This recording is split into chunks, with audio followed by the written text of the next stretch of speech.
മനുഷ്യൻ ചുറ്റുവട്ടമുള്ള സമൂഹത്തിൻ്റെ അംഗീകാരത്തിൽ നിന്ന് ഊർജം ശേഖരിക്കുന്നവനാണ്. മാൻ ഡൈ ഫോർ റിബൺ എന്നൊരു ചൊല്ലുണ്ട് ഇംഗ്ലീഷിൽ. റിബൺ എന്ന് പറയുന്നത് അംഗീകാരത്തിൻ്റെ ഭാഗമായി പണ്ട് ഒരാളെ ആദരിക്കാനും അംഗീകരിക്കാനും വേണ്ടിയിട്ട് കഴുത്തിൽ കുത്തിക്കൊടുക്കുന്ന ഒരു റിബണിൻ്റെ പീസാണ്. ആ ഒരു റിബണിൻ്റെ പീസ് കിട്ടാൻ വേണ്ടി മനുഷ്യൻ മരിക്കും എന്നാണ് ഈ അർത്ഥം, അംഗീകാരം കിട്ടാൻ വേണ്ടിയിട്ട്. കാരണം നമുക്ക് കിട്ടുന്ന ഭക്ഷണമോ നമുക്ക് കിട്ടുന്ന പണമോ നമുക്ക് കിട്ടുന്ന വസ്ത്രമോ ഒന്നുമല്ല പ്രധാനം. ഒരു ഉദാഹരണം പറയാം. നിങ്ങളൊരു വിവാഹത്തിന് പോയി, ആ വിവാഹത്തിന് ഗംഭീരമായ ഭക്ഷണം, അടിപൊളി സദ്യ. പക്ഷേ ആ വീട്ടിൽ ഒരാളും നിങ്ങളോടൊന്നും മൈൻഡ് ചെയ്തില്ല, നിങ്ങളൊന്ന് ഷെയ്ക്ക് ഹാൻഡ് തന്നില്ല, ഒരാളും പരിചയമുള്ള ഒരു മുഖം ഉണ്ടായില്ല. വയറ് നിറച്ച് വാരി വിഴുങ്ങിയിട്ട് നിങ്ങൾ തിരിച്ചു വരുമ്പോൾ നിങ്ങൾക്ക് ഒരു വേവാത്ത ചേനക്കഷ്ണം തിന്നുപോയതുപോലെ എവിടുന്നോ ചൊറിയും. വേവാത്ത ചേനക്കഷ്ണം തിന്നുപോയാൽ ചൊറിയും, പക്ഷെ മാന്താൻ പറ്റുകയില്ല. എന്നാൽ മറ്റൊരു വിവാഹത്തിന് പോയി, അവിടെ ഭക്ഷണമൊക്കെ വളരെ പരിമിതമാണ്, പാവപ്പെട്ടൊരു കുടുംബമാണ്. പക്ഷെ നിങ്ങൾ ചെന്ന് കയറി ഇറങ്ങുമ്പം തന്നെ അവരോടി വന്ന് കൈപിടിച്ച് സ്വീകരിച്ച് കൊണ്ടുപോയി ഇരുത്തി, സുഹൃത്തുക്കളെ പരിചയപ്പെടുത്തി, കുടുംബക്കാരെ കൂട്ടി വന്ന് സെൽഫി എടുത്ത്, അതിനുശേഷം ഭക്ഷണത്തിൻ്റെ സമയമായപ്പോൾ കൂട്ടിക്കൊണ്ടുപോയി ഇരുത്തി, ഇനി എന്തെങ്കിലും വേണ്ടതുണ്ടോ എന്ന് പറഞ്ഞ് ചോദിച്ചു. അവസാനം തിരിച്ചു വരുമ്പോൾ ഈ തിരക്കിനിടയിൽ നിങ്ങൾ ഇവിടം വരെ വന്നല്ലോ, വളരെ സന്തോഷമുണ്ട് എന്ന് നിങ്ങളോട് പറഞ്ഞിട്ട് തിരിച്ചു വിടുമ്പോൾ ഏതിലാണ് നമുക്ക് ആനന്ദം? വയറ് നിറഞ്ഞിട്ട് തിരിച്ചു വരുമ്പോൾ നമുക്കെന്തോ ഒരു അസ്വസ്ഥതയാണ്, എന്നാൽ മനസ്സ് നിറഞ്ഞിട്ട് തിരിച്ചു വരുമ്പോൾ നമുക്കൊരു ആനന്ദമാണ്. അതാണ് മനുഷ്യന് ഭക്ഷണമല്ല, മനസ്സ്, പരിഗണന, അംഗീകാരം, അതാണ് ഏറ്റവും പ്രധാനം. ഇവിടെ നിങ്ങൾക്ക് തരുന്ന ഈ സമ്മാനങ്ങളുണ്ടല്ലോ, ഈ മൊമെൻ്റുകളുണ്ടല്ലോ, അത് ഈ സംഘാടകർ തയ്യാറാക്കാൻ വേണ്ടിയിട്ട് ആ കടയിൽ കൊടുത്തിരിക്കുന്ന ഇതിൻ്റെ വിലയല്ല അതിൻ്റെ മൂല്യം. സമ്മാനം എന്ന വാക്കിൻ്റെ അർത്ഥം സമ്യക്കായി മാനിക്കുക എന്നതാണ്. സമ്യക്കായി എന്ന് പറഞ്ഞാൽ നല്ല മനസ്സോടെ ഒരാളെ ആദരിക്കുക, ബഹുമാനിക്കുക, അതാണ്. ഇത്രയും മനുഷ്യക്കൂട്ടത്തിൻ്റെ ഇടയിൽ ഒരു കുട്ടിയെ വിളിച്ചിട്ട് വേദിയിൽ കയറ്റിയിട്ട് നിന്നെ ഞങ്ങൾ ആദരിക്കുന്നു എന്ന് പറയുമ്പോൾ കിട്ടുന്നൊരു സുഖം, അല്ലാതെ ഇത് വീട്ടിൽ കൊണ്ടുപോയി കൊണ്ടുവച്ചിട്ട് കാണാനുള്ള സുഖമല്ല. സമ്യക്കായി മാനിക്കലാണ്. നമ്മളിപ്പോൾ ഒരു വിവാഹത്തിന്, ഞങ്ങളുടെ നാട്ടിലൊക്കെ വിവാഹത്തിന് ഒരു കവറിൽ പൈസ ഇട്ടിട്ട് കൊടുക്കുന്നൊരു പരിപാടിയുണ്ട്. അത് സമ്മാനമല്ല കേട്ടോ. കാരണം അതിൻ്റെ കവറിൻ്റെ മേലെ പേരെഴുതുന്നുണ്ട്. ആ കൊടുക്കുമ്പോൾ ഒരു ഉദ്ദേശമുണ്ട്, എൻ്റെ മോളെ കല്യാണത്തിന് ഒരു 500 കൂട്ടിയിട്ട് എനിക്ക് ഇങ്ങോട്ട് തരണം എന്ന ഉദ്ദേശത്തോടുകൂടി അങ്ങോട്ട് കൊടുക്കുന്നത്. അത് സമ്യക്കല്ല. എന്നാൽ ഇവിടെ തരുന്നത് സമ്യക്കാണ്, നിങ്ങളുടെ പഠനത്തിന് തരുന്ന അംഗീകാരമാണ്. ഇതിൽ നിന്ന് ഇവരൊന്നും തിരിച്ച് പ്രതീക്ഷിക്കുന്നില്ല, എന്നാൽ ചിലത് തിരിച്ച് പ്രതീക്ഷിക്കാനുണ്ട്. അതാണ് ഞാനിവിടെ പ്രസംഗിക്കാൻ പോകുന്നത്. പ്രിയപ്പെട്ട കുട്ടികളെ, നിങ്ങളിൽ നിന്ന് ഞങ്ങൾ തിരിച്ച് പ്രതീക്ഷിക്കുന്നത് നിങ്ങൾ വിജയിച്ചു വന്നിട്ട് നിങ്ങൾക്ക് കിട്ടുന്ന ശമ്പളത്തിൻ്റെ ഓഹരി ഞങ്ങൾക്ക് തരാനല്ല. നിങ്ങളിൽ നിന്ന് പ്രതീക്ഷിക്കുന്നത് ഈ സമൂഹത്തെ പുതുക്കാൻ നിങ്ങളുടെ ബുദ്ധി ഉപയോഗിക്കാൻ പ്ലസ് ആക്കുമോ എന്നതാണ്. A+ ആണല്ലോ. എന്താണ് ഈ പ്ലസ്? പ്ലസ് എന്ന ചിഹ്നം എന്താണ്? ഈ ലോകത്ത് മനുഷ്യനുണ്ടാക്കി വെച്ചിരിക്കുന്ന സകലമാന പ്രതീകങ്ങൾക്കും ഒരർത്ഥമുണ്ട്. പ്രതീകമെന്ന് പറഞ്ഞാൽ എന്താണെന്നറിയാമോ? ഒന്നിന് പകരം മറ്റൊന്ന് ഉപയോഗിക്കുന്നതിനാണ് പ്രതീകമെന്ന് പറയുക. നമ്മുടെ ഭാഷയെല്ലാം പ്രതീകമാണ്. ഞാൻ ചക്ക എന്ന് പറഞ്ഞ ആ ചക്കയുടെ ഒച്ചയല്ലല്ലോ, ഞാൻ ചക്ക എന്ന് ബോർഡിൽ എഴുതിയ ചക്കയുടെ ചിത്രവുമല്ലല്ലോ. എന്നിട്ടും ഞാൻ ചക്ക എന്ന് പറയുമ്പോൾ നിങ്ങൾക്കത് എന്താന്ന് മനസ്സിലായില്ലേ? കുരു ഒന്നെങ്കിലും വേണം, മാറാതെ ഓരോ ചുളയിലും നടുക്ക് കൂഞ്ഞ് വിളഞ്ഞീര് ചേർന്ന് വന്നാൽ ചക്കയാമെന്ന് നിങ്ങൾക്ക് മനസ്സിലായില്ലേ? എങ്ങനെ മനസ്സിലായി? ചക്ക എന്ന ശബ്ദവും ചക്ക എന്ന ചിത്രവും അതിൻ്റെ പ്രതീകമായിട്ട് നമ്മുടെ മനസ്സിൽ നേരത്തെ തയ്യാറാക്കി പതിപ്പിച്ചു വെച്ചിട്ടുണ്ട്. ഈ പ്രതീകങ്ങളാണ് ഭാഷ. മനുഷ്യൻ്റെ എല്ലാ വിധത്തിലുമുള്ള സാമ്രാജ്യവും പടുത്തുയർത്തിയിരിക്കുന്നത് പ്രതീകങ്ങളിലൂടെയാണ്. നിങ്ങളിപ്പോൾ ഫോൺ ഉപയോഗിക്കുമ്പോൾ ഇമോജികൾ ഇടൂലേ? ചിരിക്കുന്നതിൻ്റെ, ഹൃദയത്തിൻ്റെ, സന്തോഷത്തിൻ്റെ, പ്രണയത്തിൻ്റെ ചിഹ്നങ്ങൾ നമ്മൾ അയക്കുന്നുണ്ടല്ലോ, അതൊക്കെ പ്രതീകങ്ങളാണ്. പ്രണയത്തിൻ്റെ ചിഹ്നമായിട്ട് ലവ് ചിഹ്നം നമ്മൾ ഇടുന്നില്ലേ? അതൊക്കെ പ്രതീകങ്ങളാണ്. അതുപോലുള്ള പ്രതീകമാണ് പ്ലസ് എന്ന് പറയുന്നത്. ഞാൻ സ്കൂളിൽ പഠിക്കുന്ന കാലത്ത് ലബോറട്ടറി എന്ന് പറയുന്ന ഒരു സംവിധാനം ഉണ്ടായിരുന്നില്ല. സ്കൂളുകളിൽ ലബോറട്ടറി ഉണ്ടായിരുന്നില്ല. കെമിസ്ട്രി എടുക്കുന്ന ടീച്ചർ വിരളാണ് ടെസ്റ്റ് ട്യൂബിൻ്റെ പ്രതീകം. ഇതൊരു ടെസ്റ്റ് ട്യൂബാണെന്ന് വിചാരിക്കുക. അതിൽ സൾഫ്യൂരിക് ആസിഡ് ഒഴിച്ചു എന്ന് വിചാരിക്കുക. അതിൽ പൊട്ടാസ്യം പെർമാംഗനേറ്റ് ഇട്ടു എന്ന് വിചാരിക്കുക. എന്ത് രാസമാറ്റം സംഭവിക്കുന്നു എന്ന് കാലക്കേടിന് എന്നോടാ ചോദിച്ചേ. എൻ്റെ വയറ്റുനിന്ന് സൾഫ്യൂരിക് ആസിഡ് ഒഴുകാൻ തുടങ്ങി. ഉത്തരം അറിയില്ല, വയറ്റുന്നൊരു പുകച്ചലുണ്ടാവുമല്ലോ. എന്നിട്ടും ഉത്തരം അറിയില്ലെങ്കിലും ഞാനൊരു ഉത്തരം പറഞ്ഞു. ആ ഉത്തരം പറഞ്ഞതിൻ്റെ പേരിൽ എന്നെ ക്ലാസ് ഒന്ന് പുറത്താക്കുക ചെയ്തത്. ഉത്തരം പറഞ്ഞിട്ട് തെറ്റിപ്പോയാൽ തെറ്റാന്ന് പറഞ്ഞാൽ പോരെ?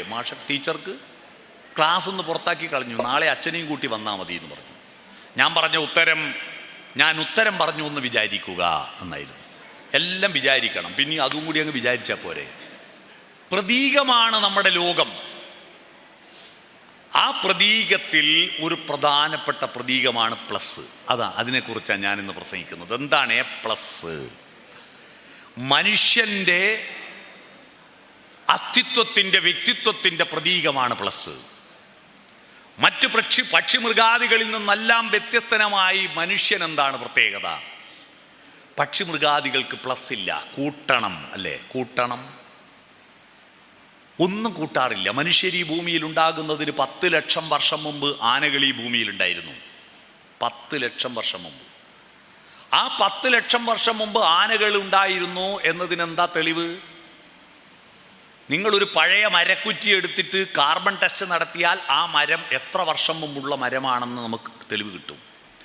ഒരു മനുഷ്യൻ്റെ അസ്ഥികൂടത്തിന് കാർബൺ ടെസ്റ്റ് നടത്തിയാൽ അത് എത്ര വർഷം മുമ്പ് മരിച്ച ആളെന്ന് തെളിവ് കിട്ടും. ആ കാർബൺ ടെസ്റ്റിലൂടെയാണ് 3 കോടി വർഷങ്ങൾക്ക് മുമ്പ് ഇവിടെ ദിനോസറുകൾ ഉണ്ടായിരുന്നു എന്ന് ഫോസിലുകൾ ഗവേഷണം നടത്തി കണ്ടെത്തിയത്. അങ്ങനെയാണ് 10 ലക്ഷം വർഷം മുമ്പുള്ള ആനകളുടെ അസ്ഥികൂടം കണ്ടെത്തിയിട്ടുണ്ട്. ആ 10 ലക്ഷം വർഷം മുമ്പ് ആനകൾ എങ്ങനെയാ ജീവിച്ചത്? അതേപോലെ തന്നെയാ 2024 ജീവിക്കുന്നത്. ഒരു പ്ലസും നടത്തിയിട്ടില്ല. ഒരു ട്രൗസർ ഉടുക്കാൻ അതിന് ഇതുവരെ കഴിഞ്ഞിട്ടില്ല. അന്നും ഇന്നും എന്നും ഒരുപോലെ ജീവിക്കുന്നു പക്ഷിമൃഗാദികൾ. ഒരു മാറ്റവുമില്ല. എന്നാ നമ്മളെത്ര മാറി? നമ്മുടെ ബാല്യവും എൻ്റെ എല്ലാം ബാല്യവും നിങ്ങളുടെ ബാല്യവും തമ്മിലുള്ള വ്യത്യാസം അത്രയാണ്. ഇവിടെ ഇരിക്കുന്ന കുറച്ച് പ്രായമുള്ള ആളുകളൊക്കെ ഉണ്ട്. അവരുടെ ബാല്യകാലത്ത് ഇതുപോലത്തെ അവസ്ഥയുണ്ടോ? ആലോചിക്കും. നല്ല ഭക്ഷണമുണ്ടോ? നല്ല വസ്ത്രമുണ്ടോ? എൻ്റെ ബാല്യം, എൻ്റെ നാട് കണ്ണൂർ ജില്ലയിൽ നിന്നും മാനന്തവാടിയിലേക്ക് പോകുമ്പോൾ പേരിയ ചുരത്തിൻ്റെ താഴ്വരയിലെ തൊടിയിക്കളം എന്ന ഗ്രാമമാണ് എൻ്റെ നാട്. ആ ഗ്രാമത്തിലെ കുട്ടികൾ സ്കൂളില്ലാത്ത ദിവസമല്ലേ സ്കൂൾ വിട്ട് വന്നാൽ ഷർട്ടിട്ട് നടക്കുന്ന ഒരു കുട്ടിയെ കാണാറില്ല. എല്ലാവരും ഒരു ട്രൗസർ ഉണ്ടാവും. ആ ട്രൗസറിന് കുടുക്കൊന്നും ഉണ്ടാവില്ല. ഇതിലെ വള്ളിയായിരിക്കും. ആ വള്ളിയുള്ള ട്രൗസറും കൊണ്ട് ഓടും. ആ ട്രൗസറിൻ്റെ പിൻഭാഗം ദ്വാരമായിരിക്കും. മിക്ക ട്രൗസറിൻ്റെ പിൻഭാഗത്ത് ദ്വാരമായിരിക്കും. അതിൻ്റെ കാരണം എന്താണെന്നറിയോ? ഇപ്പം നമ്മൾ ജീൻസ് വാങ്ങിയിട്ട് കീറുന്നല്ലേ, അന്ന് കീറിപ്പോകുന്നു. കാരണം പാളയിലിരുന്ന് വലിക്കല ഒരു കളി. കവുങ്ങിൻ്റെ പാളയില്ലേ, അപ്പോൾ ഈ പാളേൻ്റെ അടിയിൽ ചരൾ കുടുങ്ങിയിട്ട് പാളയും കീറും ട്രൗസറും കീറും. പിന്നെ മറ്റൊന്ന്, അന്ന് വീഗാലാൻഡ് ഇല്ലല്ലോ. ഞങ്ങളുടെ വീഗാലാൻഡ് കശുമാവിൻ്റെ കൊമ്പില്ലേ, ആ കൊമ്പ് ചെരിഞ്ഞ കൊമ്പുമ്മേൽ ഇരുന്നിട്ട് ഇങ്ങനെ താഴോട്ട് വരും. അപ്പോൾ അതിൻ്റെ തൊലി അടർന്ന് നിൽക്കുന്നത് കുടുങ്ങിയിട്ട് ട്രൗസർ കീറും. അപ്പോൾ വീട്ടിൽ ആരെങ്കിലും വന്നാൽ നമ്മളെ കാണാൻ വിളിച്ചാൽ സ്റ്റാൻഡിറ്റീസ് ആയിട്ടേ നിൽക്കൂ. ഈ ഓട്ട പൊത്തണ്ടേ, അങ്ങനത്തെ ട്രൗസറാ. നെഞ്ചുകൂടൽ അസ്ഥികൾ ഇങ്ങനെ എണ്ണിയെടുക്കാൻ പറ്റും. പക്ഷെ വയറ് വലിയതാട്ടോ, വലിയ വയറ്. ഇങ്ങനെ ഭക്ഷണം കഴിച്ചിട്ട് കുമ്പക്കുടലല്ല, ഗ്രഹണി എന്ന് പറഞ്ഞൊരു അസുഖമുണ്ടായിരുന്നു. ഇപ്പോൾ ആ അസുഖം ഇല്ല. ഗ്രഹണി അസുഖം ബാധിച്ചാൽ വലിയ വയറായിരിക്കും. ചുമരിന് കിണ്ണം ചാരി വെച്ച പോലത്തെ വയറ്. അന്ന് ഞങ്ങൾ ആദ്യം പഠിച്ച അക്കം 1, 2, 3, 4 എന്നല്ല, 11 ആദ്യം പഠിച്ചത്. കൈകൊണ്ടല്ല എഴുതുക, മൂക്കൊണ്ടാണ്. മൂക്കൊണ്ടെങ്ങനെയാണ് അക്കം എഴുതുക? ഇന്നസെൻ്റ് പറഞ്ഞ പോലെ മൂക്കൊണ്ട് ഇച്ച ഇഞ്ച ഇഞ്ഞ ഇട്ട ഇന്ന ഇപ്പ ഇമ്മ എന്ന് വരക്കുന്നതാണോ? അല്ല. മൂക്കിൽ നിന്ന് എപ്പോഴും എല്ലാ കുട്ടികൾക്കും ജലദോഷമായിരിക്കും. മൂക്കിൽ നിന്ന് 11 ഇറങ്ങി വരും. അതാണ് മൂക്കൊണ്ട 11 എഴുതുക. ആ 11 എന്ത് ചെയ്യും? നിങ്ങൾ ഇനി പറയുമ്പോൾ നിങ്ങൾക്ക് എന്നോട് ദേഷ്യം വരല്ലേ? ആ 11 ഞങ്ങൾ എന്താക്കും? കൈകൊണ്ട് ഒരക്കൽ ഇവിടെ ഉണ്ടാവും ഒച്ചു വെളിഞ്ഞ പോലത്തെ ഒരു കല. ഇത് പറയുമ്പോൾ നമുക്ക് വല്ലാത്തൊരു കോട്ടം വരുന്നുണ്ടല്ലേ. നഖങ്ങളെല്ലാം കുഴിനഖം, പല്ലെല്ലാം കൊന്ത്രമ്പല്ല്, തലയിൽ മുഴുവൻ പേനായിട്ട് പുകയിലത്തണ്ട് പോലെ നടക്കുന്ന ആ കോലം കെട്ട കുട്ടികളായിരുന്നു ഞങ്ങളുടെയൊക്കെ ഗ്രാമത്തിൽ. ഇന്ന് ഒരു കുട്ടി അങ്ങനെ ഇല്ല. എല്ലാം നല്ല സുന്ദര കുട്ടപ്പന്മാരാ, സുന്ദരികളും സുന്ദരന്മാരും. എങ്ങനെയാ? എല്ലാം ബ്യൂട്ടി പാർലർ പോയിട്ടാ? അല്ല. നമ്മുടെ സംസ്കാരത്തിൻ്റെ, ജീവിതത്തിൻ്റെ നിലവാരം പ്ലസ് ആയപ്പോഴാണ് നിങ്ങൾക്ക് സൗന്ദര്യമുണ്ടായതെന്ന് നിങ്ങൾക്കറിയണം. നിങ്ങൾക്ക് സൗന്ദര്യം ഉണ്ടായത് ഞങ്ങളൊക്കെ പഠിക്കുന്ന കാലത്തെ മാഷന്മാർ കാണുമ്പോൾ ഇല്ലേ, നരച്ച് പുളിച്ച് വയസ്സത്തിയായിട്ടുള്ള മാഷന്മാരും ടീച്ചർമാരുമാണ്.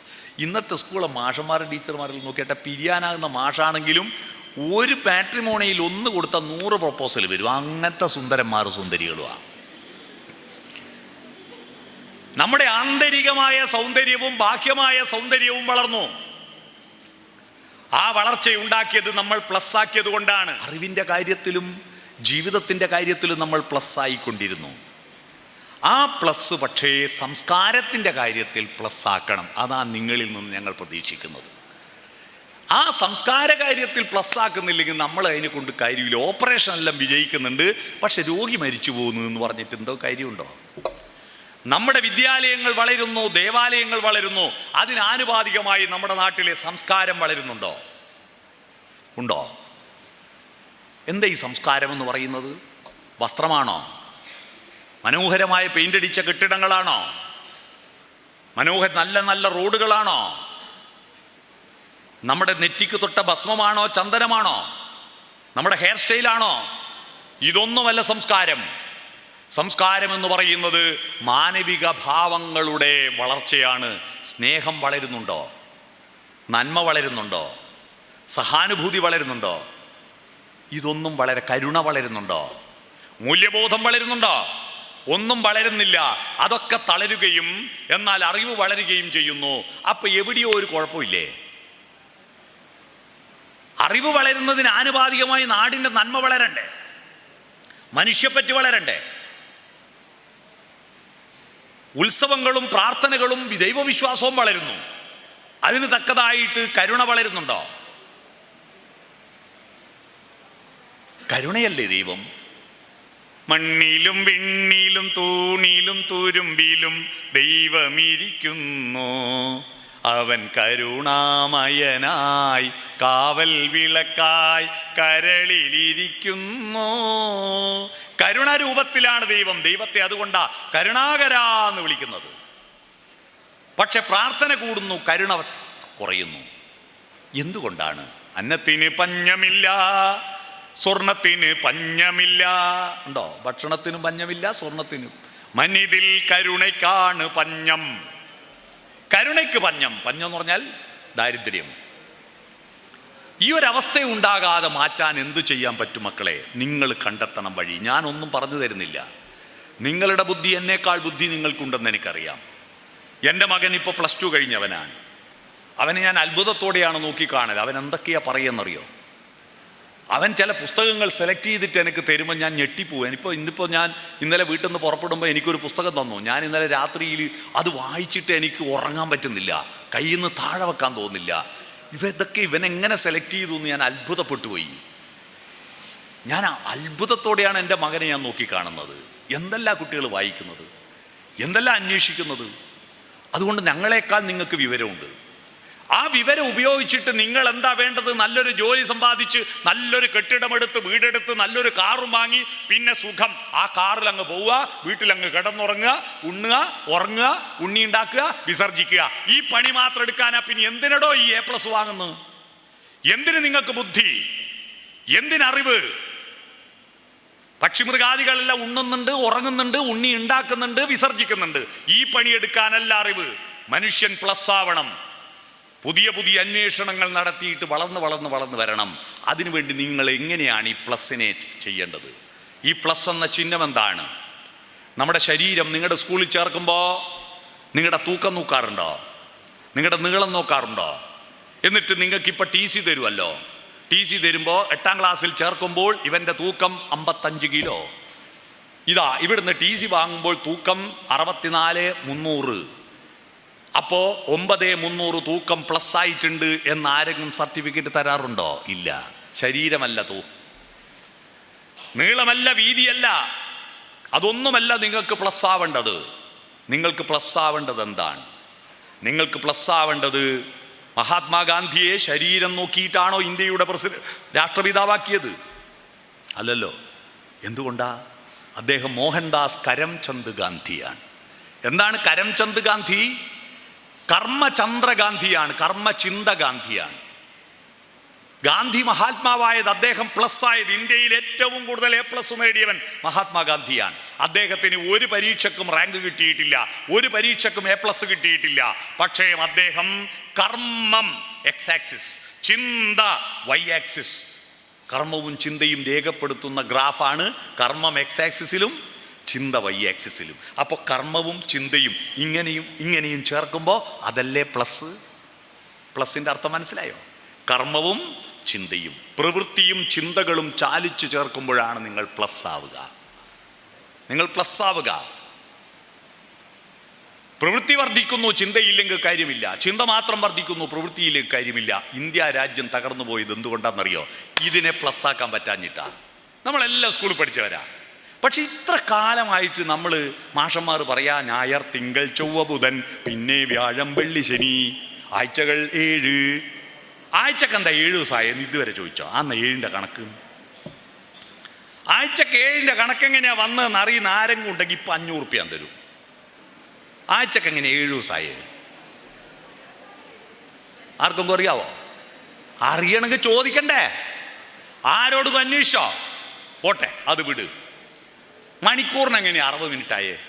അന്ന് 60ൻ്റെ കണക്ക്, അന്ന് 50 100 ആവേണ്ട 60 ഈ 60ൻ്റെ കണക്ക് എന്തൊരു കൺഫ്യൂഷനാണെന്നറിയോ? ഒരു സ്ഥലത്തേക്ക് ഒരാൾ കാർ ഓടിച്ച് പോവുക, അങ്ങോട്ട് പോകാൻ 1.5 മണിക്കൂർ എടുത്തു. അതേ ദൂരം അതേ സ്പീഡിൽ ഇങ്ങോട്ട് വരാൻ 90 മിനിറ്റ് കൊണ്ടെത്തി. എന്തുകൊണ്ടാ? അങ്ങോട്ട് പോകാൻ 1.5 മണിക്കൂർ എടുത്തു, ഇങ്ങോട്ട് 90 മിനിറ്റ് കൊണ്ടെത്തി. എന്തുകൊണ്ടാ? രണ്ടും ഒന്നാണ് അല്ലേ? പക്ഷെ പെട്ടെന്ന് കൺഫ്യൂഷൻ. 1.5 മണിക്കൂറും 90 അല്ലേ? ഇപ്പൊ സമയം 11:67. ഇപ്പൊ സമയം 11:67. എത്രയാ? 12:07. ഇതിന്റെ കൺഫ്യൂഷൻ വരാൻ 60ൻ്റെ കണക്കായതുകൊണ്ടാ. നമ്മളെ മനസ്സിൽ സെറ്റ് ചെയ്തിരിക്കുന്നത് 10 100ൻ്റെ കണക്കാ, 10 100 1000ൻ്റെ കണക്കാ. അപ്പൊ 60ൻ്റെ കണക്കുമായിട്ട് നമുക്കൊരു പൊരുത്തമില്ല. നമ്മുടെ മെട്രോളജി 10ൻ്റെ ഗുണിതമാണ്. അപ്പൊ എന്തുകൊണ്ട് 60 പോട്ടെ, അത് വിട്. ഒരു ദിവസത്തിന് 24 മണിക്കൂറാ. അതിന്റെ കാരണം അറിയാവോ? 24ൻ്റെ കണക്ക് എങ്ങനെയാ വന്നതെന്ന് അറിയാവോ? ആ കണക്ക് ഞാൻ നിങ്ങൾക്ക് പറഞ്ഞു തരണമെങ്കിൽ 3 മണിക്കൂർ എടുക്കും. 24 മണിക്കൂറിന്റെ ചരിത്രം അറിയണമെങ്കിൽ ഗ്രീക്ക് യവന പുരാണങ്ങൾ മുതൽ ആരംഭിക്കുന്ന ചരിത്രമുണ്ട്. ഇതൊന്നും നമ്മൾ അന്വേഷിക്കാറില്ല. എന്തുകൊണ്ട് 12 മാസമായി? 12ൻ്റെ കണക്കെന്താ? 12 മാസത്തിൽ ഇംഗ്ലീഷ് മാസത്തിന് സംസ്കൃതത്തിലെ പേരെങ്ങനെയാ വന്ന്?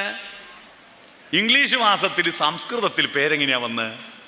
കാരണം സപ്തം അഷ്ടം നവം ദശം കേട്ടിട്ടില്ലേ? സപ്തം 7, അഷ്ടം 8, നവം 9, ദശം 10. September, October, November, December. അതെങ്ങനെ ഒത്തുവന്ന്? പക്ഷെ സപ്തം 7 പക്ഷെ സെപ്റ്റംബർ 9ാമത്തെ മാസ അല്ല, 9ാമത്തെ മാസ. ഒക്ടോബർ 10ാമത്തെ മാസ. നവം 9 പക്ഷെ 11ാമത്തെ മാസ. ദശം 10 12ാമത്തെ മാസ. എങ്ങനെയാ ഈ കണക്ക് വന്നതെന്നറിയോ? ഇതെങ്ങനെ ഒത്തു വന്ന്? പണ്ട് 10 മാസേ ഉണ്ടായിരുന്നുള്ളൂ. ആദ്യത്തെ കലണ്ടറിൽ 10 മാസേ ഉണ്ടായിരുന്നുള്ളൂ. പിന്നീട് ചന്ദ്രൻ ഭൂമിയെ ചുറ്റുന്നത് 12 തവണ എന്ന് കണ്ടെത്തി. അങ്ങനെ ചാന്ദ്രമാസങ്ങൾ ഉണ്ടായി. ചാന്ദ്രമാസത്തിന്റെ ഇംഗ്ലീഷാണ് മന്ത്. MONDAY, മൺഡേ, തിങ്കൾ, ചന്ദ്രനല്ലേ? അപ്പൊ MON 3 ഭൂമിയെ ചുറ്റുന്നത് ആണ് 8th 9th 10th എന്ന് പറയും പോലെ മന്ത്. പിടികിട്ടിയോ? മൂൺ ഭൂമിയെ ചുറ്റുന്നത് മന്ത്. അങ്ങനെയാ മാസത്തിന് ഇംഗ്ലീഷ് മന്ത് എന്ന് പേര് വന്നത്. അപ്പൊ 12 മാസം ഉണ്ടാക്കണം. അപ്പൊ പുതിയ 2 മാസം ചേർക്കണ്ടേ? അപ്പൊ ആ 2 മാസം എവിടെയാ ചേർക്കുക? ഇന്നെന്താ പേരിടുക? അപ്പൊ അന്നത്തെ രാജാവ് പറഞ്ഞു, ജൂലിയസ് സീസർ പറഞ്ഞു എൻ്റെ പേരിട്ടോ. അങ്ങനെ ആ ജൂലിയസ് സീസർ പേരിലൊരു മാസം ജൂലൈ. അടുത്ത വേറൊരു രാജാവുണ്ട്, അതാരാ? Augustus Caesar. അയാളെ പേരിട്ടോന്ന്, അതാ ആഗസ്റ്റ്. ജൂലൈയും ആഗസ്റ്റും വരുന്നതിന് മുമ്പ് 10 മാസമേ ഉള്ളൂ. ജനുവരി, ഫെബ്രുവരി, മാർച്ച്, ഏപ്രിൽ, മെയ്, ജൂൺ. 6ാം മാസം ജൂൺ. 7ാം മാസം സെപ്റ്റംബർ, സപ്തം 7. 8ാം മാസം ഒക്ടോബർ. 9ാം മാസം നവംബർ. നവരസങ്ങൾ 9 അല്ലേ? ഡിസംബർ 10. കണ്ടോ? ലോകത്ത് ഏത് നാട്ടുകാരും എണ്ണം പഠിച്ചത് ആദ്യം സ്വന്തം വിരളുമേൽ എണ്ണീറ്റ. എല്ലാവർക്കും 10 വിരള. മനസ്സിലായോ? എല്ലാവർക്കും 10 വിരള. അത് ഹിന്ദുവിനും മുസൽമാനും ക്രിസ്ത്യാനിക്കും എല്ലാം 10 വിരള. എല്ലാത്തിനും 2 കണ്ണ. പല ദൈവങ്ങൾ പല മൂലക്കുന്ന് ഉണ്ടാക്കി എന്ന് വിചാരിക്കും. യഹോവ യഹൂദന്മാരെ ഉണ്ടാക്കി. അതേ കോലത്തിൽ തന്നെ ബ്രഹ്മാവ് ഹിന്ദുക്കളെ ഉണ്ടാക്കിയത്. ഇതെങ്ങനെ? യഹോവ ആ ഉണ്ടാക്കിയതിൻ്റെ സോഫ്റ്റ്വെയർ വാട്സപ്പിൽ ബ്രഹ്മാവിന് അയച്ചു കൊടുത്തിട്ട് ബ്രഹ്മാവ് അത് ഡൗൺലോഡ് ചെയ്തിട്ട് ഹിന്ദുക്കൾ ഉണ്ടാക്കിയതാ. എന്നിട്ട് അത് ഇൻസ്റ്റഗ്രാമിൽ പോസ്റ്റ് ചെയ്ത് അത് ഡൗൺലോഡ് ചെയ്തിട്ട് കർത്താവ് ക്രിസ്ത്യാനികൾ ഉണ്ടാക്കി. അത് എന്നിട്ട് മെസ്സഞ്ചറിൽ അള്ളാഹുവിന് അയച്ചു കൊടുത്തു. അള്ളാഹു അത് ഡൗൺലോഡ് ചെയ്തിട്ട് മുസ്ലിങ്ങൾ ഉണ്ടാക്കി എന്ന് ആരെങ്കിലും പറയോ? അപ്പോൾ അതിൽ നിന്ന് 10ന്റെ കണക്കിൽ നിന്ന് നമ്മൾ എവിടെയെത്തി? ഈ ഭൂമിയിലുള്ള മനുഷ്യരെല്ലാം ഒറ്റ വംശമാണ്. ഉള്ളൂരസ് പരമേശ്വരയ്യരുടെ വരികളിലെത്തി. ഓർത്താൽ ഒരൊറ്റ തറവാട്ടുകാർ നാം. ഇതിൽ നല്ല ഒരു ജാതി, ഒരു മതം, ഒരു ദൈവം മനുഷ്യനെന്ന് ശ്രീനാരായണൂർ പറഞ്ഞതിൻ്റെ ഉത്തരം കണക്കിലൂടെ കണ്ടെത്തിയോ? ഈ ഭൂമിയിലുള്ള മനുഷ്യരെല്ലാം ഒറ്റ വംശ, പല ദൈവങ്ങൾ പല സ്ഥലത്ത് ഉണ്ടാക്കിയതാ ആണോ?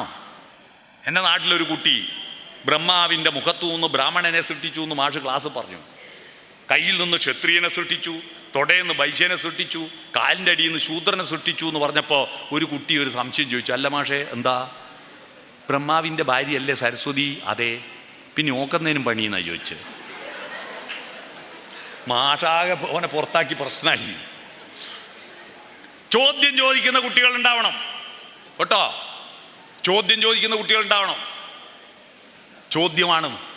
ആ കുട്ടീനെ ക്ലാസ് നിന്ന് പുറത്താക്കി, ഞാൻ ഇടപെട്ടു, പ്രശ്നമാക്കി. കുട്ടികൾ ചോദ്യം ചോദിക്കില്ലേ?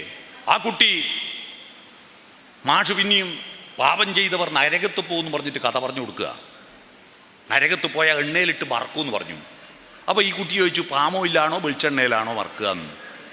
അപ്പോൾ മാഷ് പറഞ്ഞു, പാമോയിൽ അന്നില്ല, വെളിച്ചെണ്ണയിലായിരിക്കും. ഇവൻ വിട്ടില്ല. അപ്പോൾ ഇത്രയും അധികം വറക്കണമെങ്കിൽ ആടെ ഇത്രയും വെളിച്ചെണ്ണ വേണ്ടേ? കൊപ്രമില്ലുണ്ടാവും അല്ലേ മാഷേ നരകത്തിൽ വെളിച്ചെണ്ണ ഉണ്ടാക്കുന്ന എന്ന് ചോദിച്ചു. കൊപ്രമില്ല് അല്ലേ? ഇവൻ വേറെ ദിവസം ചോദിച്ചു, മാഷേ ദൈവങ്ങളെല്ലാം ക്ലീൻ ഷെയ്വിലാണ് കാണുന്നത്, ഇതാരാന്ന് ഷെയ്വ് ചെയ്ത് കൊടുക്കുന്നത്? ദൈവങ്ങളെല്ലാം നല്ല താടി പഠിച്ചിട്ട് നല്ല ഷെയ്വിലല്ലേ, ഇതാരാണ് ഷെയ്വ് ചെയ്യുന്ന ആളുടേനോ? ഇവനെ അവസാനം ഭയങ്കര പ്രശ്നമായി. ഇവനിങ്ങനെ സംശയങ്ങൾ ചോദിക്കും. അവൻ ഇപ്പോഴത്തെ A+, ഈ SLC +2 പരീക്ഷയിൽ ഫുൾ A+. അവനാണ് ഞാൻ രാവിലെ ഇന്നലെ വരുമ്പോൾ എനിക്ക് പുസ്തകം എടുത്തു തന്ന എൻ്റെ മോൻ. മനസ്സിലായോ? ചോദ്യം ചോദിക്കാനാ. ഞാൻ സാധാരണ പഠിക്കടാ എന്നൊന്നും പറയാറില്ല. ചോദ്യം ചോദിക്കാൻ പഠിപ്പിക്കുന്ന കുട്ടികൾ. അവൻ്റെ പേര് സ്വതന്ത്രമാണ്. അവൻ്റെ പേര് ആസാദ് എന്നാണ്. എൻ്റെ മോൻ്റെ പേര് ആസാദ് എന്നാണ്. സ്വതന്ത്രമാണ്. ഞാൻ പറഞ്ഞു വരുന്നത്, മക്കളെ, നിങ്ങൾ സ്വതന്ത്രരാവണം. എങ്ങനെ? അച്ഛനും അമ്മയിൽ നിന്നും സംസ്കാരങ്ങളിൽ നിന്നുമല്ല, അറിവിൽ നിന്നും സ്വതന്ത്രരാവണം. അറിവെന്ന് പറയുന്നത് വിദ്യ നേടി പ്രബുദ്ധരാവുകയും സ്വതന്ത്രരാവുകയും ചെയ്യണം. അറിവ് സ്വാതന്ത്ര്യത്തിലേക്കുള്ള പ്രവേശന കവാടമാണ്. സ്വാതന്ത്ര്യം എന്ന് പറയുന്നത് ഇല്ലുമിനാറ്റികളാവാനല്ല. ഒരു നിശ്ചിത പ്രായമെത്തുമ്പോൾ നമ്മുടെ ഉള്ളിൽ വേറൊരാൾ കയറിക്കൂടും. അന്നേരം നമ്മുടെ മനസ്സാകുന്ന മുയൽ കിടന്നുറങ്ങുകയും ശരീരമാകുന്ന ആമ മനസ്സിനെ ഓവർടേക്ക് ചെയ്യുകയും ചെയ്യും. എപ്പോഴത്? നമ്മുടെ ഉള്ളിലൊരാൾ കയറിക്കൂടുന്നൊരു കാലമുണ്ട്. വയലാർ രാമവർമ്മ അതിനെപ്പറ്റി ഒരു പാട്ട് എഴുതിയിട്ടുണ്ട്. അതിൻ്റെ കണക്കെന്താണ്? ആ കണക്ക് ഞാൻ പാടാം, നിങ്ങൾക്ക് മനസ്സിലാവും. ആ കണക്ക് യേശുദാസ് പാടിയ പാട്ടാ. 200 പൗർണമി ചന്ദ്രികകൾ, 200 പൊന്നരയന്നങ്ങൾ, കുളിരുമായി നിന്റെ കൗമാരത്തിൻ്റെ കിളിവാതിൽ കിരുകിരെ തുറന്നു നോക്കി. എന്താ 200ന്റെ കണക്ക് അറിയാവോ? 200ന്റെ കണക്കറിയാവോ? 200 പൗർണമി ചന്ദ്രികകൾ എന്താ കണക്കറിയാവോ? ആർക്കും അറിയാവോ? ആർക്കും അറിയില്ല. ആ പാട്ട് കേട്ടവരെ മനസ്സിലാക്കിയില്ലല്ലേ? 1000 പൂർണ്ണയന്ത്രന്മാരെ കാണുമ്പോൾ 84 വയസ്സാവും. 200 പൂർണ്ണയന്ത്രന്മാരെ കാണുമ്പോൾ 17 വയസ്സാവും. മധുര 17കാരി. 17 വയസ്സിലാണ് പണ്ട് കൗമാരം തുടങ്ങിയത്. ഇപ്പം 17 കാക്കുന്നില്ല. കാരണം അന്നത്തെ ഭക്ഷണവും ഇന്നത്തെ ഭക്ഷണവും വ്യത്യാസമുണ്ട്. Chicken kebab, chicken kadai, pepper chicken, ginger chicken, chicken 65, chicken പറഞ്ഞടിച്ച് ഇത് മുഴുവൻ പിള്ളേർ തിന്നല്ലേ. തിന്ന് ഹോർമോൺ അങ്ങ് ഉണരുക. 12 വയസ്സിൽ പെൺകുട്ടി ഋതുമതിയാവുന്നു. ആൺകുട്ടി UP സ്കൂൾ പഠിക്കുന്ന ചെക്കൻ പ്രപ്പോസ് ചെയ്യുന്നു.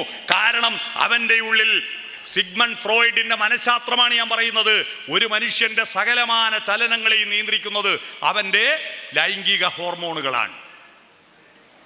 ഇത് കയറി പിടിക്കുക നമ്മളെ. ഇത് കയറി പിടിച്ചാൽ ചില കുട്ടികൾക്ക് ഇങ്ങൾക്ക് തന്നെ തോന്നില്ലേ, ഞാൻ എന്തല്ല കളിക്കുന്നു, നിനക്കെന്നെ തിരിയുന്നില്ല എന്ന്. ഇതിൻ്റെ കാരണം നിങ്ങളെ നിയന്ത്രിക്കുന്ന, നിങ്ങളുടെ മനസ്സിനെ നിയന്ത്രിക്കുന്ന ശരീരമായിട്ട് ഈ ഹോർമോണുകൾ ഉണ്ടാവുകയാണ്. ആ സമയത്ത് മനസ്സുറങ്ങിയാൽ തീർന്നു. ആ സമയത്ത് ഏടുന്നെങ്കിൽ ഒരു ചെക്കൻ ചിരിച്ചു കാണിച്ചാൽ ചിരി കണ്ടാൽ അത് മതി, ഒരു മൊഴി കേട്ടാൽ അത് മതി, അടുത്ത സോള് പോയി. പോകുമ്പോ പോറ്റി വലുതാക്കി അച്ഛനെ കരയിച്ചിട്ട് അമ്മയെ കരയിച്ചിട്ട് പോലെ മോളെ എന്ന് പറയേണ്ട മനസ്സാകുന്ന മുയൽ ഉറങ്ങിപ്പോയി. അച്ഛൻ്റെ അമ്മേൻ്റെ സ്നേഹവും മറ്റുള്ളവരുടെ സ്നേഹവും തമ്മിലുള്ള വ്യത്യാസം അറിയാവോ? മറ്റെല്ലാവരും നമ്മളെ സ്നേഹിച്ചത് നമ്മളെ കണ്ടതിന് ശേഷം മാത്രമാണ്. എന്നാൽ നമ്മളെ കാണുന്നതിന് മുമ്പ്, ജനിക്കുന്നതിന് മുമ്പ് സ്നേഹിച്ച രണ്ടാളാണ് അച്ഛനും അമ്മയും, അല്ലേ? നമ്മൾ ജനിക്കുന്നതിന് മുമ്പ് നമ്മളെ സ്നേഹിക്കാൻ തുടങ്ങിയവരാണ് അവർ. അവരെ കരയിച്ചിട്ട് പോകല്ല മോളെ എന്ന് പറയോ? ഇല്ല, അതെല്ലാം മറക്കും. കാരണം ഈ നമ്മളെ മനസ്സ് മുയലുറങ്ങി. ആ ആമ പോയി, കണ്ടോനൊന്നിച്ച് പോയിട്ട് ഒരു കൊല്ലം കഴിഞ്ഞിട്ട് ട്രോഫി വാങ്ങി വരും ആമ. ഒരു കുട്ടീനെല്ലാം എടുത്തിട്ട് വരൂല്ലേ, എൻ്റെ അമ്മയെ ഓൻ കഞ്ചാവാന്ന് ഇപ്പാ മനസ്സിലായി എന്ന് പറഞ്ഞ് വരും. കാരണം മനസ്സുറങ്ങി. അതുകൊണ്ട് മക്കളെ, എനിക്ക് നിങ്ങളോട് ഈ ഭക്ഷണം കുറക്കാൻ പറ്റുമോ? ഇറച്ചി തിന്നണ്ടെന്ന് പറയാൻ പറ്റുമോ? ഒന്നും പറയാൻ പറ്റില്ല. നിങ്ങൾക്കുള്ള ഒറ്റൊരു മാർഗം എന്താ? നിങ്ങളുടെ മനസ്സുറങ്ങാൻ അനുവദിക്കരുത്. സംസ്കാരത്തിൻ്റെ മനസ്സ് നിങ്ങൾ പ്ലസ് ആക്കുക, മുന്നോട്ട് കുതിക്കുക. പ്രണയങ്ങൾ തെറ്റല്ല, പക്ഷെ പ്രണയം എന്ന് പറയുന്നത് ഇപ്പോൾ ഉള്ള 90% പ്രണയങ്ങളും എന്താ? കാമമാണ്, പച്ചക്കാമമാണ്. ഞാൻ വെല്ലുവിളിക്കുക, ആത്മാർത്ഥമായ ആരെയും ഭാവഗായകനാക്കും ആത്മസൗന്ദര്യമാണു നീ എന്ന് പാട്ടുപാടുന്ന കുട്ടികളില്ല. ആ ശരീരത്തെ തൊട്ട് ഇടങ്ങാറാക്കൂല ഞാൻ. തരളക പോലങ്ങൾ നുള്ളി നോവിക്കാതെ തഴുകാതെ നോക്കി നിൽക്കുന്ന കാമുകനില്ല. നിന്നു ഞാനുമൊരന്യനെ പോൽ, വെറുമന്യനെപ്പോൾ നിൽക്കുന്ന കാമുകനില്ല. ഇപ്പൊ കാമുകനും കാമുകിയും കണ്ടാൽ പാടുന്ന എന്താ? കെട്ടിപ്പൂടിടാ കണ്ണാളാ, കെട്ടിപ്പൂടിടാ. പണ്ട് കാമുകനോടൊരു പെണ്ണ് ചോദിച്ചു, എല്ലാ ചങ്ങായി, നീ ആടിനെ മേയ്ക്കാൻ പോന്നല്ലേ, ഞാനും വരട്ടെ കാനന ചായയിലാടുമേയ്ക്കാൻ, ഞാനും വരട്ടെയോ നിന്റെ കൂടെ. അപ്പൊ അവൻ കിട്ടിയ ചാൻസ് നമുക്ക് ഉപയോഗിക്കാന്ന് വിചാരിച്ച് പോരെന്ന് പറഞ്ഞോ? ഇല്ല, പാടില്ല നമ്മൾ പാടേ മറന്നൊന്നും ചെയ്തുകൂടാ. പ്രേമം നിഷേധിച്ചിട്ടില്ല. നിന്നെയൊരിക്കൽ ഞാൻ കൊണ്ടുപോകാം, ഇന്നു വേണ്ടോ മലാളെ എന്ന് പറഞ്ഞിരുന്ന കാമുകനായിരുന്നു. ഇന്നോ അതേ ചോദ്യം പുതിയ കാമുകി ചോദിക്കുകയാണ്, ഞാനും വരട്ടെ ആടുമേയ്ക്കാൻ കാടിനുള്ളിൽ. മറുപടി എന്താ? ഒരു പുന്നാരേ അല്ലേ? കാരണം ഈ മനസ്സുറങ്ങി ശരീരത്തിൻ്റെ ഹോർമോണാണ് നിങ്ങളെ നിയന്ത്രിക്കുന്നത്. നിങ്ങൾ അറിയുന്നില്ല കുട്ടികളെ, ചെറുപ്പക്കാരൻ, നിങ്ങൾ അറിയുന്നില്ല. നിങ്ങളുടെ മനസ്സുറങ്ങുന്നത് കൊണ്ടാണ് നിങ്ങൾ ഒരു ക്ലാസ് കേൾക്കാൻ താല്പര്യമില്ല, ഒരു പ്രസംഗം കേൾക്കാൻ താല്പര്യമില്ല, ആടെ പോയിട്ട് ഇത് മാന്താനേ താല്പര്യമുള്ളൂ. അതിൻ്റെ കാര്യം നിങ്ങൾ മൃഗത്തിൻ്റെ ഗുരു ശരീരമായി മൃഗത്തിൻ്റെ അവസ്ഥയിലേക്ക് കൂപ്പുകുത്തി വീഴുന്നു എന്ന തിരിച്ചറിവുണ്ടാവുക. അതുകൊണ്ട് പ്രിയപ്പെട്ടവരെ, നിങ്ങൾ മനസ്സിൻ്റെ ഇച്ഛാശക്തിയോടുകൂടി മുന്നോട്ട് കുതിക്കുക, പ്ലസ് ആക്കുക. ശരീരമല്ല പ്ലസ് ആക്കേണ്ടത്, മനസ്സിനെ മുന്നോട്ട് കുതിക്കുക, പുതിയ ചോദ്യങ്ങൾ ചോദിക്കുക. നിങ്ങൾ ഈ ഭൂമിയിൽ വന്നത് മറ്റൊരാൾക്കും ചെയ്യാൻ പറ്റാത്തൊരു ദൗത്യവുമായിട്ടാണ്. അതുകൊണ്ടാണ് മറ്റാർക്കും ഇല്ലാത്ത ഒരു പ്രത്യേകത, സ്വഭാവവും രൂപവും നിങ്ങൾക്ക് തന്നിട്ടില്ലേ? നമ്മളെപ്പോലെ ഒരാളും ഇല്ല. മനുഷ്യൻ്റെ ഒരു പ്രത്യേകത, പ്രതിജന ഭിന്ന വിചിത്ര മാർഗികളാണ്. ഓരോ ആളും വ്യത്യസ്തരാണ്. എല്ലാവരും ഒരുപോലെ. പെൺകുട്ടികളെല്ലാം നല്ല ഐശ്വര്യ റോയിൻ്റെ അതേ കോലത്തിൽ, ആൺകുട്ടികളെല്ലാം ദുൽഖർ സൽമാൻ്റെ അതേ കോലത്തിൽ. ഒരു രസം ഉണ്ടാവുമോ ലോകത്തിന്? ആരെങ്കിലും സെൽഫി എടുക്കുമോ? കാരണം ഇങ്ങോട്ടെടുത്താലും അങ്ങോട്ടെടുത്താലും ഒരുപോലെ ഉണ്ടാവും. പിന്നെ എന്തിനാ സെൽഫി എടുക്കുന്നത്? നമ്മൾ സെൽഫി എടുക്കുന്ന ഓൻ്റെ രൂപവും എൻ്റെ രൂപവും തമ്മിൽ വ്യത്യാസമുള്ളത് കൊണ്ടല്ലേ സൗന്ദര്യബോധം. നമ്മൾ വ്യത്യസ്തരാ, വൈവിധ്യങ്ങളാണ് നമ്മുടെ മഹത്വം. ആ വൈവിധ്യങ്ങളോട് രൂപം മാത്രമല്ല ഭാവവും ഉണ്ടാവണം. മറ്റൊരാൾക്കും പറയാൻ പറ്റാത്ത കവിതകൾ നിങ്ങൾ ചൊല്ലൂ, ആർക്കും പറയാൻ പറ്റാത്ത കഥകൾ നിങ്ങൾ പറയൂ. നിങ്ങൾ പുതിയ കഥകൾ വായിക്കൂ, പുതിയ ശാസ്ത്രബോധമുണ്ടാവൂ. ശാസ്ത്രം പഠിച്ചാൽ പോരാ, ശാസ്ത്രബോധം ഉണ്ടാവണം കേട്ടോ. ചേട്ടാ, നിങ്ങൾക്ക് കിട്ടിയിരിക്കുന്ന ഈ മനുഷ്യ ജന്മം എത്ര ഭാഗ്യമുള്ളതാ, എന്തൊരു ഭാഗ്യമുള്ളതാ. മറ്റൊരു പക്ഷിമൃഗാദികൾക്കും അവനില്ലാതെ ഞാനില്ല എന്നെൻ്റെ കണ്ണൻ്റെ കാതിൽ നീ ചൊല്ലുമോ, പരിഭവം പറയുമോ എന്ന് പാട്ട് കേട്ടിട്ട് രസിക്കാൻ കഴിയോ? നിന്നെ അണിയിക്കാൻ താമര നൂലിനാൽ ഞാനൊരു പൂത്താലി തീർത്തു വച്ചു. നീ വരുവോളവും വാടാതിരിക്കാനായി ഞാനതെടുത്തു വച്ചു, എൻ്റെ നെഞ്ചിലെടുത്തു വച്ചു. എം ജി ശ്രീകുമാറിൻ്റെ പാട്ട് കേട്ടിട്ട് ആരെങ്കിലും ഹായ് എന്ത് നല്ല പാട്ട് എന്ന് പറയോ? നമുക്കത് കാണാൻ, ഈ ലോകത്തേക്ക് പറന്നു പോകാൻ, പുതിയ പുതിയ സത്യങ്ങൾ കണ്ടെത്താൻ കഴിയുന്ന ബുദ്ധി തന്നില്ലേ നമ്മുടെ. എന്തൊരു ഭാഗ്യമാണ് നമ്മുടെ കണ്ണ്. അതിൻ്റെ കൃഷ്ണമണി ഇടത്തോട്ടും വലത്തോട്ടും ചലിപ്പിക്കുന്നതുകൊണ്ടല്ലേ. അല്ലെങ്കിൽ ഇവിടെ ഇരിക്കുന്ന ആളെ ഞാൻ കാണണമെങ്കിൽ ടേബിൾ ഫാന് തിരിയും പോലെ സെറ്റടക്കം തിരിയണ്ടേ? ആ കണ്ണ് കൃഷ്ണമണി അങ്ങോട്ടും ഇങ്ങോട്ടും ചലിപ്പിക്കാൻ കിട്ടിയത് എന്തൊരു ഭാഗ്യമാണ്. ആ കണ്ണിൽ ഏറ്റവും മൃദുലമായ കണ്ണായതുകൊണ്ടല്ലേ അതിൽ പൊടി വീഴാതിരിക്കാൻ വേണ്ടി നമ്മളെ നിർദ്ദേശം കിട്ടിയിട്ട് കണ്ണ് കൈയുടെ പോയി തടയാനൊന്നും സമയമില്ലല്ലോ. പൊടി വന്ന് വീഴുമ്പോൾ അതിനല്ലേ ഓട്ടോമാറ്റിക് ഷട്ടർ പിടിപ്പിച്ച ലോകത്തെ ആദ്യത്തെ ഓട്ടോമാറ്റിക് ഷട്ടറല്ലേ കൺപോളാ. പൊടി മേലേന്നല്ലേ വീഴുക. മേലേന്ന് പൊടി വീഴുമ്പോൾ അതിനെ തടഞ്ഞു നിർത്താൻ വേണ്ടിയിട്ട് സൺഷെയ്ഡായിട്ട് പുല്ല് വെച്ച് പിടിപ്പിച്ചാന്നല്ലേ പുരികോ. അത് പൊരിച്ചു മാറ്റിയിട്ട് വരച്ചുണ്ടാക്കാനുള്ളതല്ല, പൊടി വീഴുമ്പോൾ തടഞ്ഞു നിർത്താനുള്ള. കൊണ്ടുപോയിട്ട് വെള്ളം ചീറ്റിയിട്ട് കളയാനൊന്നും നിൽക്കണ്ട. കണ്ണിൻ്റെ ഉള്ളിൽ നിന്ന് തന്നെ വെള്ളം ചീറ്റിയിട്ട് കണ്ണീരൊലിപ്പിച്ച് അത് ഒഴുക്കി കളയാനുള്ള സംവിധാനം. എന്ത് നല്ല കമ്പ്യൂട്ടർ സിസ്റ്റമാണ് നിങ്ങൾ നോക്കൂ ഈ ശരീരം. ആ വായക്ക് തൊട്ട് മേലെ മൂക്ക് പിടിപ്പിച്ചിട്ടില്ലായിരുന്നുവെങ്കിൽ ഈ തിന്നുന്നത് കെട്ടതാണെന്ന് എങ്ങനെ മനസ്സിലാവാനാ? ഈ മൂക്ക് വേറെ എവിടെയെങ്കിലാന്ന് വിചാരിക്കും. ഈ സാധനം നാറുന്നതാണെന്ന് എങ്ങനെ മനസ്സിലാവാനാ? ഭക്ഷണത്തിൽ എന്തെങ്കിലും തകരാറുണ്ടെങ്കിൽ മൂക്ക് കൊണ്ട് മണത്ത് പിടിക്കാനാ വായക്ക് തൊട്ട് മേലെ മൂക്ക് പിടിപ്പിച്ചത് കേട്ടോ. പണ്ട് പുരുഷന്മാരെല്ലാം പുറത്തിറങ്ങും, സ്ത്രീകളകത്തിരിക്കുന്നത് കൊണ്ടാണ് പുരുഷന്മാർക്ക് ഈ പൊടി പാറിയിട്ട് മൂക്കിലൂടെ ശ്വാസകോശത്തിൽ പൊടിയെത്തിയിട്ട് ബ്രോങ്കറ്റീസ് അസുഖം വരാതിരിക്കാൻ വേണ്ടിയിട്ട് മൂക്കിലേക്ക് പൊടി കയറാതിരിക്കാൻ ഈട് അരിപ്പ വെച്ച മീശ വെച്ചത് മനസ്സിലായില്ലേ? ഇപ്പൊ പെണ്ണുങ്ങൾ പുറത്തിറങ്ങാൻ തുടങ്ങിയപ്പോൾ കുറേശ്ശെ മീശ മുളക്കാൻ തുടങ്ങി പെണ്ണുങ്ങൾക്ക്. മനസ്സിലായില്ലേ? ഈ ശരീരം നമ്മുടെ മനുഷ്യ ജീവിതം ഒരു അത്ഭുത വരമാണ്, ഒരു ഭാഗ്യമാണ്. എന്നിട്ട് ഇതിനെ നശിപ്പിക്കരുത് കേട്ടോ. ചെറിയൊരു വിഷയം വരുമ്പോൾ A+ കിട്ടാണ്ടാവുമ്പോൾക്ക് ആരെങ്കിലും പ്രേമം ഒഴിവാക്കാൻ പോകുമ്പോൾ നിങ്ങളുടെ അച്ഛനും അമ്മയും കഷ്ടപ്പെട്ട് വളർത്തിയ നിങ്ങളുടെ ശരീരം ഏതെങ്കിലും ഒരു കോന്തൻ നിന്റെ പ്രേമം വേണ്ടെന്ന് പറയുമ്പോൾ മരിക്കാൻ നിങ്ങൾക്ക് ആരുടെ അധികാരം തന്നത്? പ്രണയത്തിന്റെ പേരിൽ ആത്മഹത്യ ചെയ്യുന്ന വാർത്തയില്ലാത്ത ഒരു ദിവസവും ഇല്ല പത്രത്തിൽ. എന്തൊരു വിഡ്ഢികളാണ് നമ്മൾ. നമ്മുടെ ശരീരം നമ്മുടെ സ്വന്തമല്ല.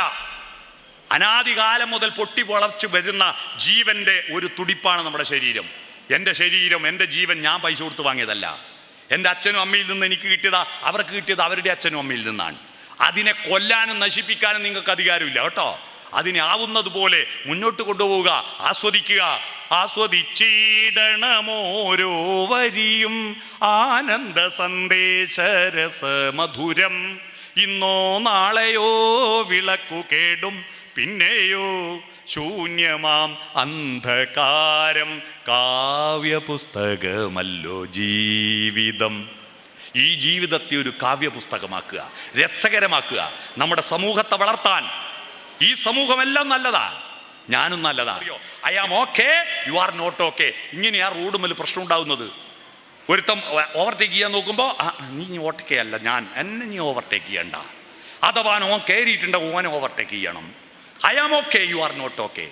പിന്നെ എപ്പോഴും പ്രാക്ക് കേട്ട കുട്ടികൾ, 50 45 മാർക്കും വാങ്ങി വന്ന കുട്ടിയെ ആ 45 ഷെയ്ക്കൻഡ് കൊടുക്കാൻ നമ്മൾ അച്ഛനമ്മമാർക്ക് അറിയില്ല. വന്നോടൻ ചോദിക്കും, അതേ 5 തെറ്റി 5 വില, കിട്ടിയ 45 വിലയില്ല. എപ്പോഴും കുറ്റം പറഞ്ഞിട്ട് കുട്ടിക്ക് തോന്നും I am not okay, you are okay. എന്നെ ഒന്നിനും കൊള്ളൂല, അപകർഷതാബോധം. പിന്നെ മൂന്നാമതൊരു ടീമുണ്ട് കേട്ടോ. അവർ ഒരു നാട്ടിലുണ്ടെങ്കിൽ ആ നാട് മുടിഞ്ഞു പോവും. ആരാന്നറിയോ? I am not okay, you are not okay. ഞാനും പോക്ക, നിങ്ങളും പോക്ക, മൊത്തം പോക്ക. ഈ 3 ഭാവങ്ങളിൽ നിന്ന് മാറിയിട്ട് മക്കളെ, I am okay, you are okay. ഞാനും കുഴപ്പമില്ല, നിങ്ങളും കുഴപ്പമില്ല, എല്ലാം നല്ലതിനാണെന്ന ബോധത്തോടു കൂടി നല്ല രസകരമായി മുന്നോട്ട് പോവുക, ജീവിതത്തെ എനർജൈസ് ചെയ്യുക. അങ്ങനെ മുന്നോട്ട് പോകുമ്പോൾ ഒറ്റ വർത്തമാനം വൈലോപ്പള്ളി ശ്രീധരമേനോൻ്റെ ഒരു കവിത പറഞ്ഞ് ഞാൻ നിർത്തുക. ഏത് ധൂസര സങ്കല്പങ്ങളിൽ വളർന്നാലും, ഏത് യന്ത്രവൽകൃത ലോകങ്ങളിൽ പുലർന്നാലും, മനസ്സിലുണ്ടാവട്ടെ ഗ്രാമത്തിൻ വിശുദ്ധിയും മണവും മമതയും ഇത്തിരി കൊന്നപ്പൂവും. എന്താ കൊന്നപ്പൂവ് പറയാൻ കാരണം? വൈലോപ്പള്ളി എന്തുകൊണ്ട് പനിനീർ പൂവെന്നോ ചെമ്പരത്തിപ്പൂവെന്നോ പറഞ്ഞില്ല? അവിടെയാണ് ലോകത്തിൽ ഏറ്റവും നല്ല മോട്ടിവേറ്റ് ചെയ്യുന്ന ഒരു ചെടിയാണ് കൊന്നപ്പൂവ്. ബാക്കി എല്ലാ പുഷ്പങ്ങളും വിരിയുന്നത് വസന്തകാലത്താണ്. പക്ഷെ കൊന്നപ്പൂവ് വിരിയുന്നത് എപ്പോഴാ? വേനൽ ചൂടിൽ ഉരുകിയ മണ്ണിൽ വേരിറങ്ങി കണിക്കൊന്ന പൂത്തു. വരണ്ടുണങ്ങിയിരിക്കുന്ന മണ്ണിൻ്റെ അടിയിൽ എവിടെയെങ്കിലും നനവിൻ്റെ ആർദ്രതയുടെ പൊടിപ്പുകൾ ഉണ്ടെങ്കിൽ അത് തേടി പിടിച്ചു കൊണ്ടുവന്നിട്ട് സുന്ദരമായ സ്വർണ്ണപുഷ്പങ്ങളെ വിരിയിക്കുന്ന കൊന്നപ്പൂവായിരിക്കണം നമ്മുടെ മോട്ടിവേറ്റർ. ഏത് പ്രതിസന്ധി ഉണ്ടായാലും അതിജീവിക്കാൻ പഠിക്കണം നിങ്ങൾ, കേട്ടോ. അല്ലാതെ എല്ലാത്തിനും അച്ഛാ അമ്മേന്ന് പറഞ്ഞിട്ട് നിലവിളിക്കാനല്ല, അതിജീവിക്കാൻ ഇച്ഛാശക്തിയോടുകൂടി മുന്നോട്ട് പോകണം. അമേരിക്കക്കാർ വളരാൻ കാരണം എന്താ? അവരുടെ സ്വഭാവം അമേരിക്കൻ എന്നല്ലേ സ്പെല്ലിങ്, AMERICAN. അവസാനത്തെ 4 അക്ഷരം അവൻ്റെ സ്വഭാവം ICAN, ഐ കാൻ എന്നാണ്. നമ്മളെ കുഴപ്പം എന്താണെന്നറിയോ? എന്ത് പറഞ്ഞാലും നമ്മളെ ഇന്ത്യൻ്റെ അവസാനത്തെ 2 അക്ഷരം നമ്മളെ സ്വഭാവം IND IA. അത് നടക്കില്ല. IAയിൽ നിന്ന് ഐക്കാനിലേക്ക് നിങ്ങൾ മാറണം. അതിനുവേണ്ടി നിങ്ങളുടെ ഈ A+ ഉപകരിക്കട്ടെ, വിദ്യാഭ്യാസം ഉപകരിക്കട്ടെ എന്ന് മാത്രം ആശംസിച്ചുകൊണ്ട് ഇവിടെ സമ്മാനത്തിന് അർഹരായ കുട്ടികളെയും അവരെ പഠിപ്പിച്ച അധ്യാപകരെയും അവർക്ക് സാഹചര്യമൊരുക്കിയ രക്ഷിതാക്കളെയും എല്ലാം അഭിനന്ദിച്ചുകൊണ്ട് ഊഷ്മളമായ അഭിനന്ദനങ്ങൾ അർപ്പിക്കുന്നു. അവരെ ഈ പരിപാടിക്ക് എന്നെ ക്ഷണിച്ചതിന് ഇതിൻ്റെ സംഘാടകരോട് നന്ദി പറയുന്നു. അതിലേറ്റവും കൂടുതൽ ഈ പ്രായത്തിലുള്ള കുട്ടികൾ ഇത്രയധികം ഇരിക്കുന്ന ഹാളിൽ പ്രസംഗിച്ചാൽ എവിടെ പോയാലും ഇങ്ങനെ അടങ്ങിയിരിക്കുന്ന കുട്ടികൾ ആദ്യമായിട്ടാണ് ഞാൻ കാണുന്നത്. അതുകൊണ്ട് നിങ്ങളോട് പ്രത്യേകിച്ച് നന്ദി പറഞ്ഞ് ഞാൻ എൻ്റെ ഭാഷണം ചുരുക്കുന്നു. നമസ്കാരം.